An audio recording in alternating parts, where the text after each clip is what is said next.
Donc bonjour à toutes et à tous, nouvelle vidéo de présentation d'un nouveau véhicule. Donc cette voiture c'est une Toyota Avensis, donc c'est la berline de chez Toyota des années 2000, donc c'est la deuxième génération. La première génération c'était années 90 jusqu'à 2003 et donc celle-là c'est une 2004, une des premières deuxième génération.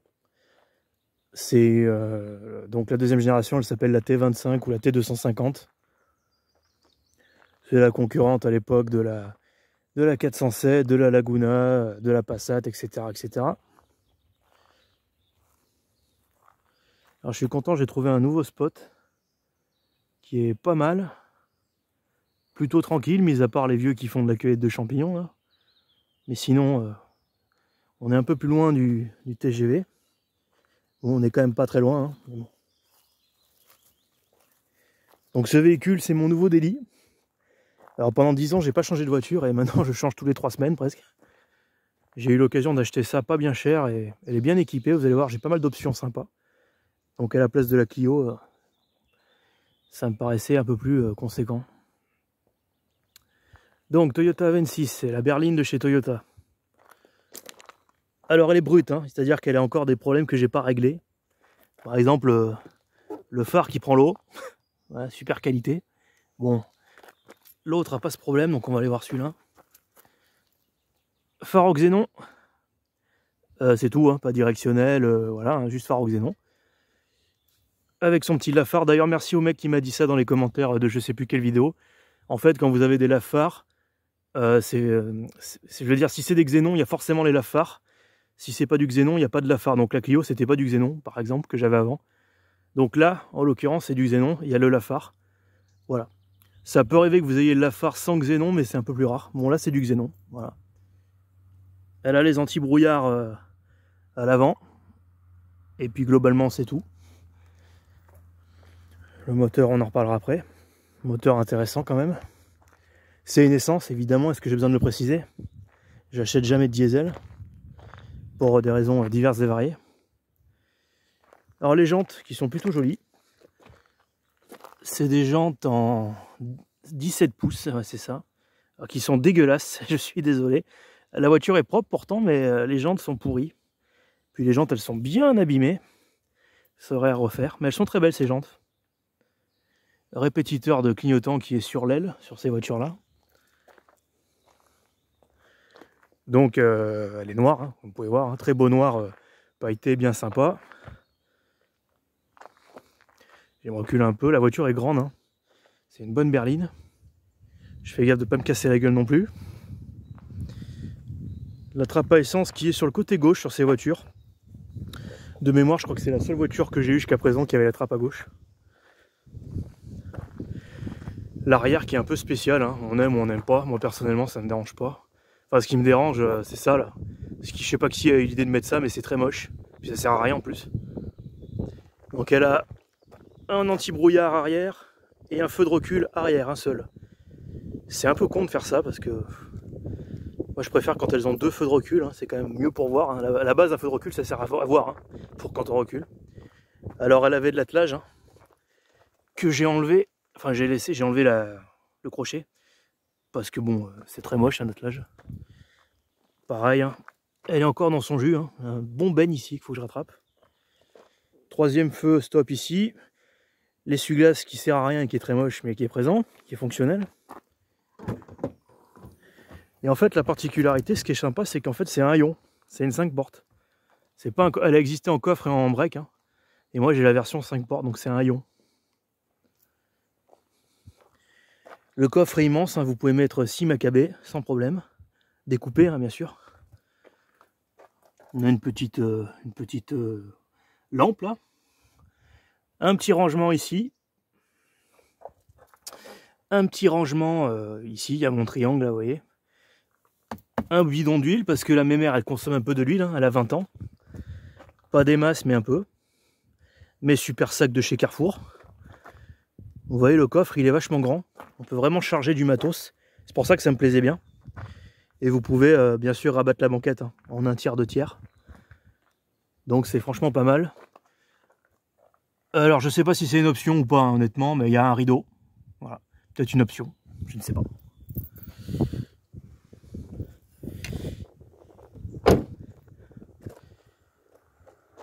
Donc voilà, Toyota Avensis, 2,4 litres, on en reparlera après. Mes excuses pour le TGV, mais qui est un peu plus loin que d'habitude. 84, hein, voilà, je suis du Vaucluse. Et le latéral droit, bah, qui est identique au latéral gauche, mis à part la trappe à essence qui n'est pas disponible.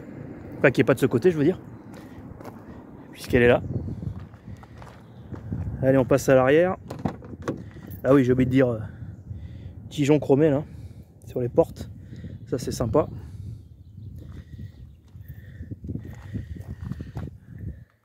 Les vitres sont électriques à l'arrière et automatiques.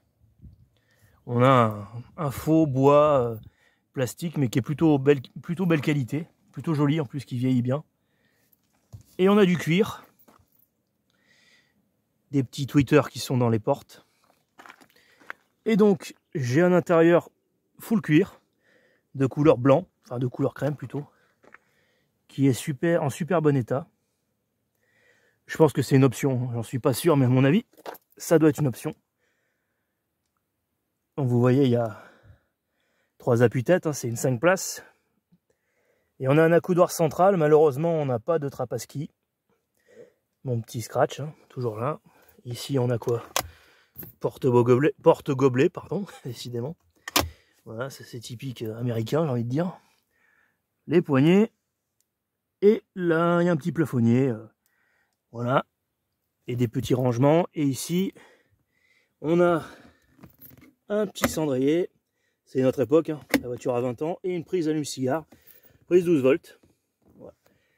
Le cuir de la voiture est franchement... Vous voyez, malheureusement, là, il est un peu abîmé. C'est le seul défaut de ce cuir, c'est qu'il est abîmé là. Je l'ai rattrapé un peu comme je peux, mais bon, ça sera pas terrible pour l'instant. Mais par contre, le cuir, je sais pas si... Il est super, vraiment de la bonne qualité.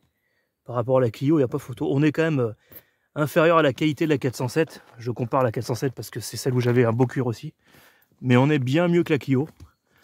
Il est bien mou, bien épais. Super état, mis à part là-bas. Et puis, il est très beau ce cuir. Donc c'est une 5 places et à l'arrière, on est vraiment bien. Est-ce que j'ai besoin de préciser que la voiture est très confortable? C'est pour ça que je l'ai acheté, hein. Je voulais une berline parce que la Clio 3 GT était trop ferme à mon goût en délit. Je voulais un truc plus confortable. Et elle est franchement confortable cette voiture. Allez, on passe à l'avant. Alors, je vais enlever tout de suite la clé parce que sinon, ça va nous gonfler ce bruit là pour dire que les clés sont sur le contact.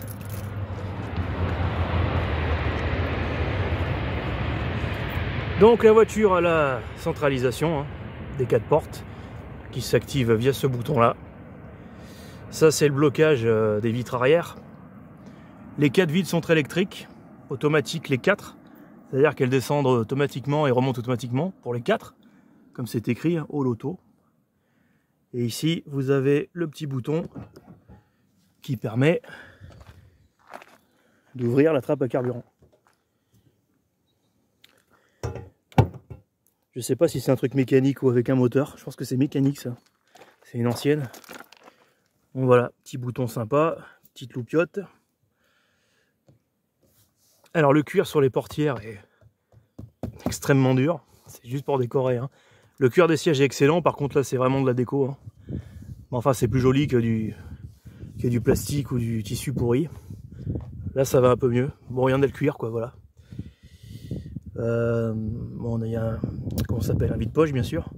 Le haut-parleur, la sono est de qualité moyenne, pas extraordinaire, mais j'ai connu bien pire. Toujours le faux bois plastique qui vieillit plutôt bien, qui est plutôt de belle qualité. Les poignées qui sont en plastique chromé. Et les tweeters qui sont au niveau des portières.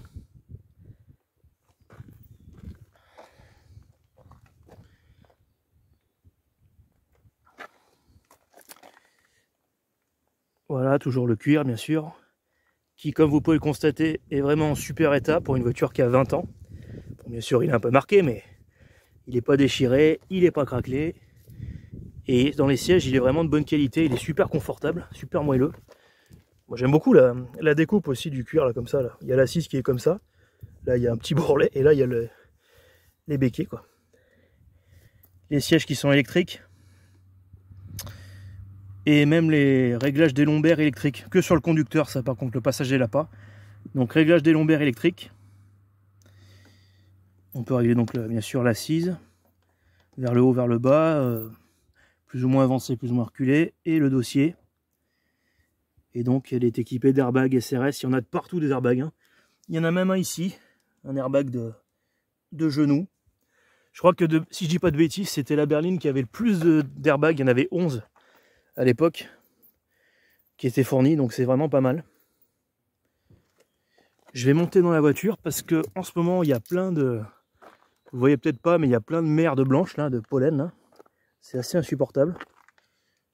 À 26.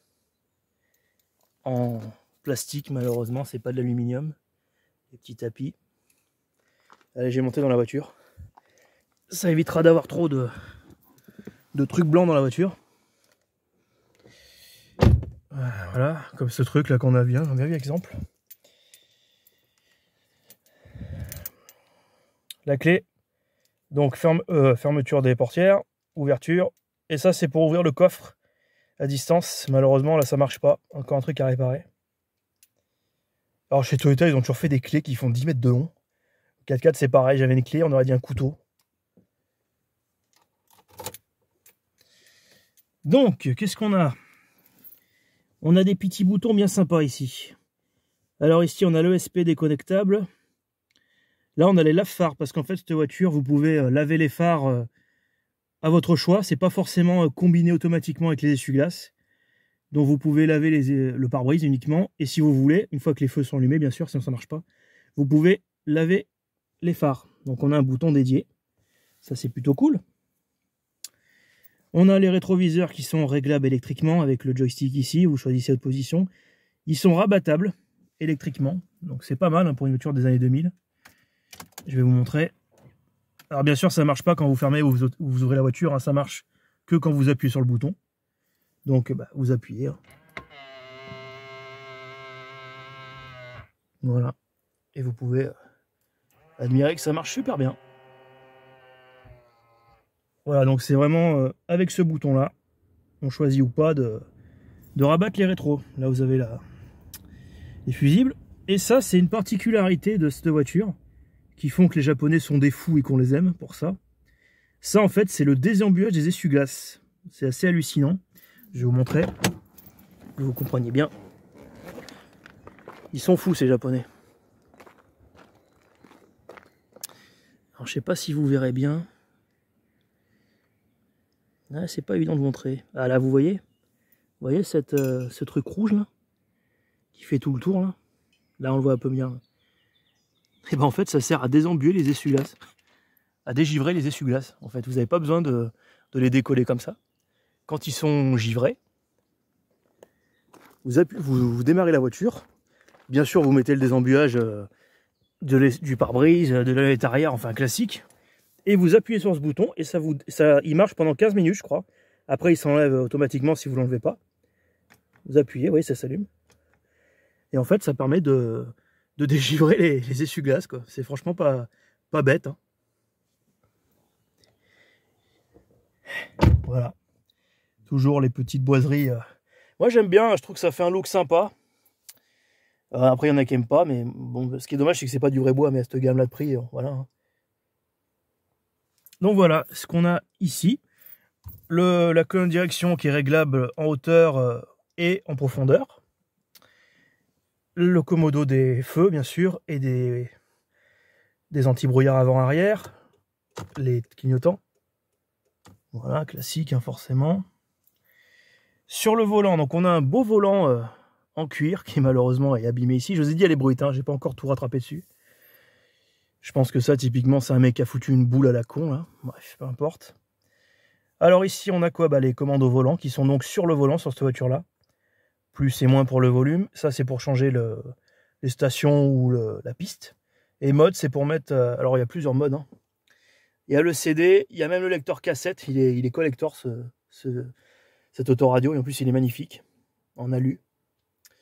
Et bien sûr le mode radio. Voilà.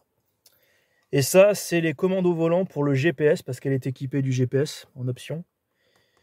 Bon, évidemment, ça ne sert plus à rien maintenant, mais à l'époque, ça servait. Le petit logo Toyota, qui est le nouveau logo, puisque sur mon 4x4, j'avais l'ancien.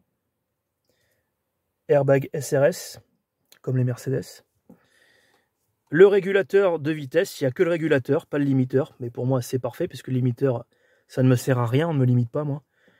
Et le régulateur, donc voilà, qui marche super bien. Et bien sûr, le commodo des essuie-glaces. Et les essuie-glaces sont automatiques. Par contre, j'ai pas les feux auto. Apparemment, le pack, c'était pas ensemble. C'est assez étonnant. Je pensais que les feux automatiques, c'était aussi avec les essuie-glaces automatiques. Bah, c'est pas le cas. J'ai les essuie-glaces auto. Ça marche très bien. Mais j'ai pas les feux automatiques. Je pense que le capteur devait se mettre là-bas.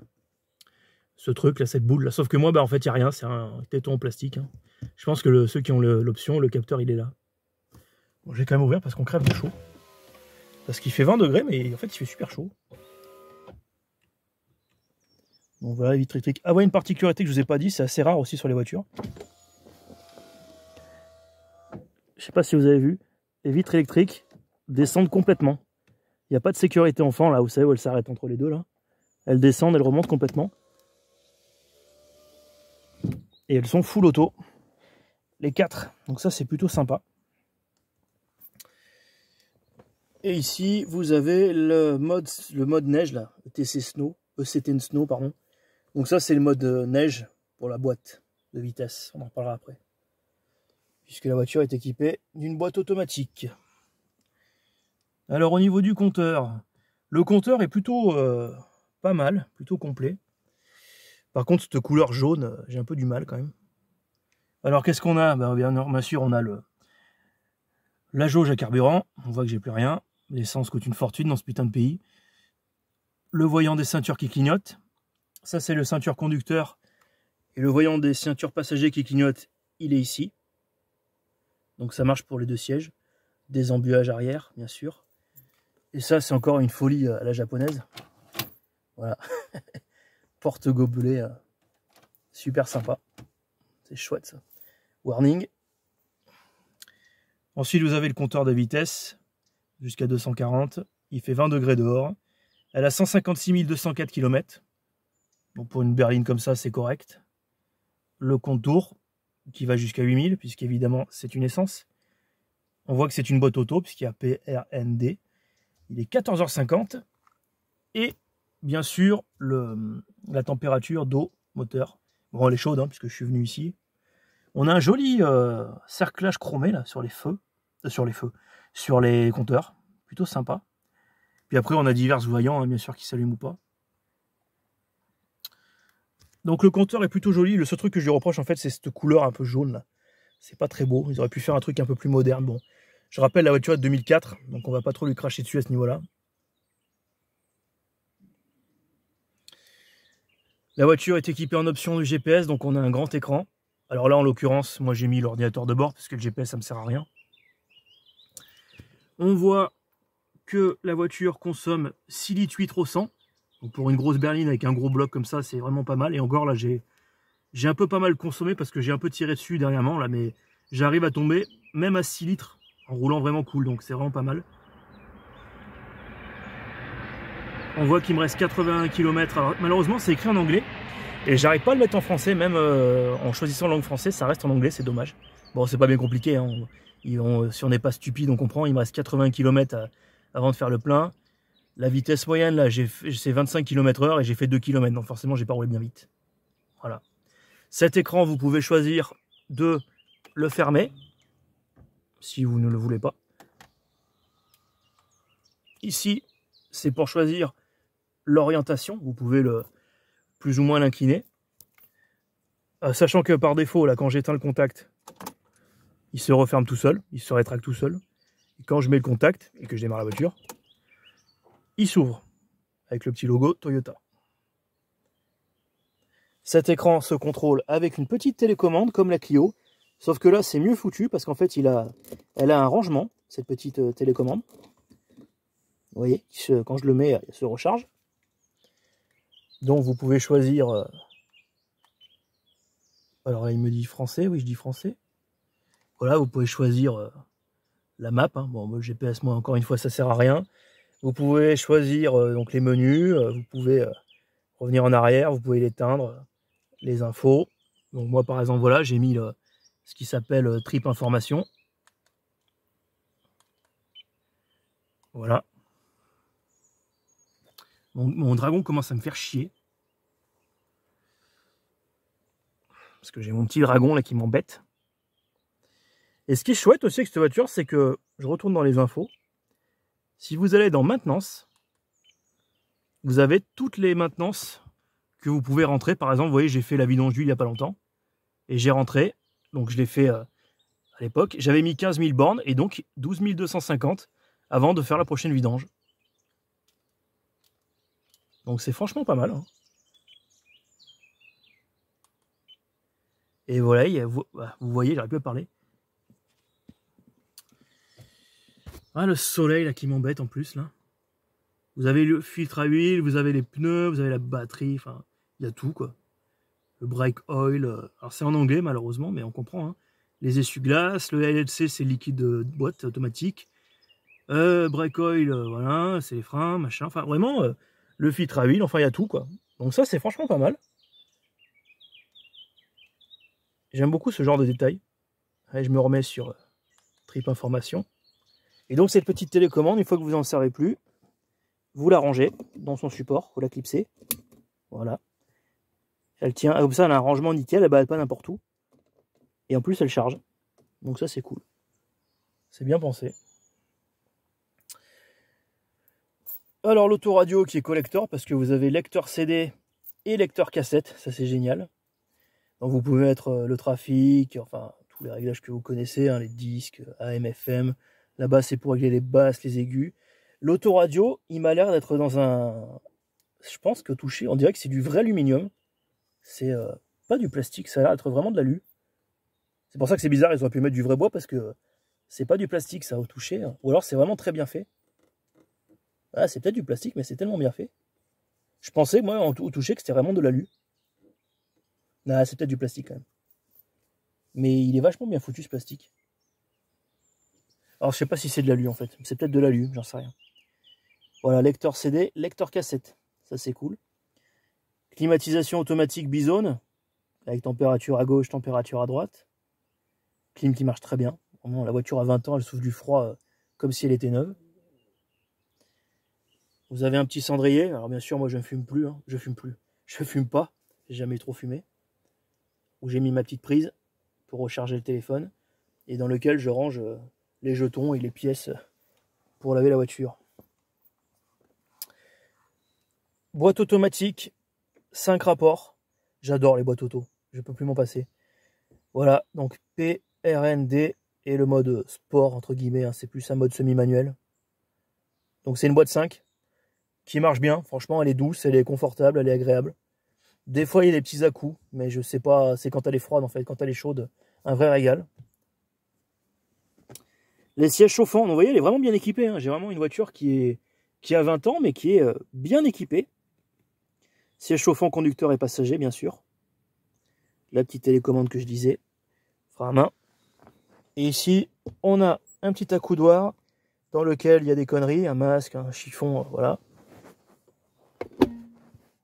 Pareil, en cuir qui est pas mal, mais qui n'est pas extraordinaire niveau qualité là-dessus, hein, comme les porte-tabac. Il y a vraiment les sièges qui sont super. Et ça, c'est plus de la déco. Et dessous, un autre rangement où j'ai mis des fusibles, le lecteur cassette, là, avec le fil, pour lire le téléphone. Voilà. Mon petit dragon. Le rétroviseur électrochrome. Bon, je rappelle qu'en 2004, voilà, c'était pas mal, hein, franchement. Vous avez, bien sûr, comme d'habitude sur les voitures modernes, des petits miroirs avec des petites loupiottes, là, intégrées. Voilà, qui marchent super. Des petites poignées pour se tenir. Comme j'ai dit, la voiture, elle est blindée d'airbags. Il y en a 11, il me semble. Alors, les plastiques de la planche de bord sont japonais. Donc, c'est pas nul, mais c'est pas terrible niveau qualité. On a une qualité moyenne. Alors, la maladie des A26, elles l'ont tous. Hein. ça craquelle méchamment au niveau de la partie supérieure du tableau de bord. Et la mienne n'est pas épargnée, hein, comme vous pouvez constater. Ça, c'est inhérent, elles l'ont toutes, ça, malheureusement. Mis à part ça, le plastique vit plutôt bien, enfin vieillit pas mal. Petit plafonnier ici. Voilà. Boîte à gants. Je ne sais plus si elle est réfrigérée ou pas. Non, elle n'est pas réfrigérée. Qui est grande, hein, grande capacité. Dans lequel j'ai mis toutes mes conneries, hein, comme tout le monde. Qui est fermable à clé. Donc ici, on a un petit A26 ici. Autre souci sur cette voiture, le ciel de toit a eu une vie compliquée, on va dire. Et donc l'ancien propriétaire, il a mis ces petites puces là, qui tiennent, et ça fait pas trop dégueulasse, on va dire. C'est mieux que le ciel de toit qui se casse la gueule de partout. Mais voilà. La maladie sur ces voitures, c'est les ciels de toit qui tiennent pas. Et le tableau de bord qui craquelle systématiquement au niveau de la casquette ici. Mais sinon, voilà. Encore une fois, les plastiques, c'est pas de la merde, mais on est sur du japonais, quoi. C'est pas de la grosse qualité. Et paradoxalement, je trouve que la qualité des plastiques qui sont dessous sont de meilleure qualité que ceux qui sont dessus. Alors d'habitude, c'est l'inverse. Et là, les plastiques sont pas terribles. Autant le petit bois ici, plastique, pas mal. Ici, c'est cool. Les cuirs, super qualité. Vraiment super qualité. Ce plastique-là, parce que je pense que c'est peut-être du plastique quand même, en finition aluminium, il est vraiment bien foutu. On croirait même que c'est de l'aluminium. Bon, le plastique là est pas très beau. Un peu rayant en plus. Mais à part ça, bon, voilà. Allez, je vais vous la démarrer. Et je vais vous montrer le moulin. Ah oui, j'ai oublié de dire, mais il y a l'essuie-glace arrière, donc il y a le réglage ici. Hein, comme vous avez pu le voir tout à l'heure. Voilà, le petit logo des portes qui s'est allumé. Un vitre automatique, les 4.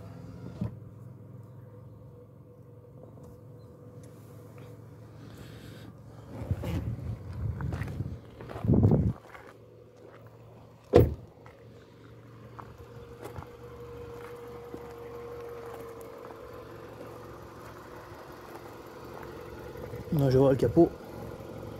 Si je ne tire pas la tirette. Ouais, si j'ouvre le capot, c'est mieux.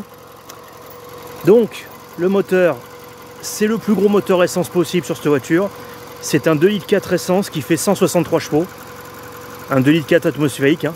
Voilà son petit nom, un Toyota D4 VVTi.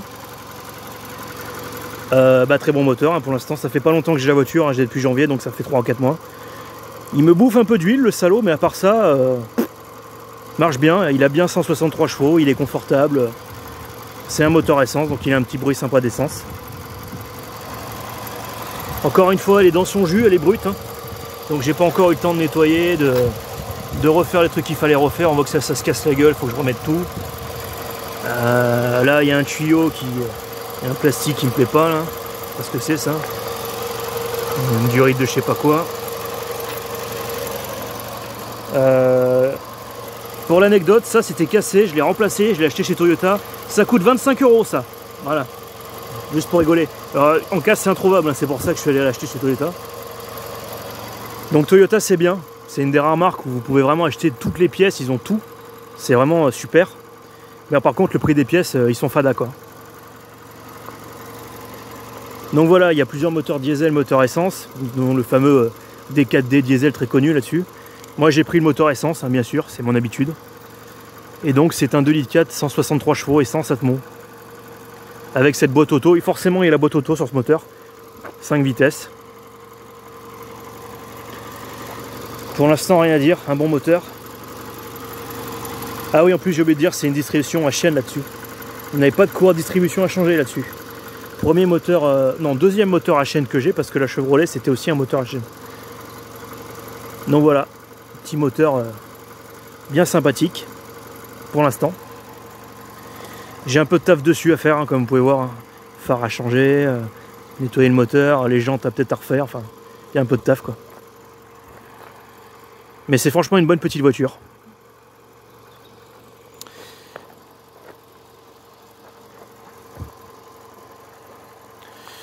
Des chiffres, puisque ça vous intéresse les chiffres. Le 0 à 100, il est fait en 8 secondes 5, il me semble, là-dessus. Ce qui est la même valeur que ma 407. Sauf que ma 407, elle était plus puissante, mais elle était plus lourde, forcément. Consommation mixte, vous l'avez vu, je suis à 6,8 litres et encore, j'ai un peu tapé dedans, là. Et je fais du mixte, hein, vraiment. Autoroute, départementale, ville, un peu de tout. J'arrive à tomber à 6 litres sur l'autoroute au régulateur, en roulant vraiment cool. À 110, donc vraiment pas mal. Vitesse de pointe, je crois que c'est 230, il me semble.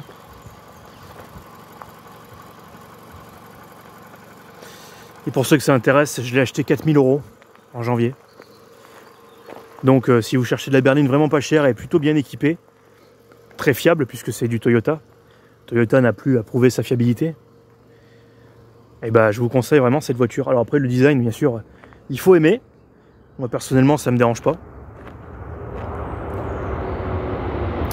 Voilà, je pense que j'ai fait à peu près le tour. Si vous avez des questions, bah, n'hésitez pas, j'essaierai d'y répondre, toujours dans la mesure de ce que je sais.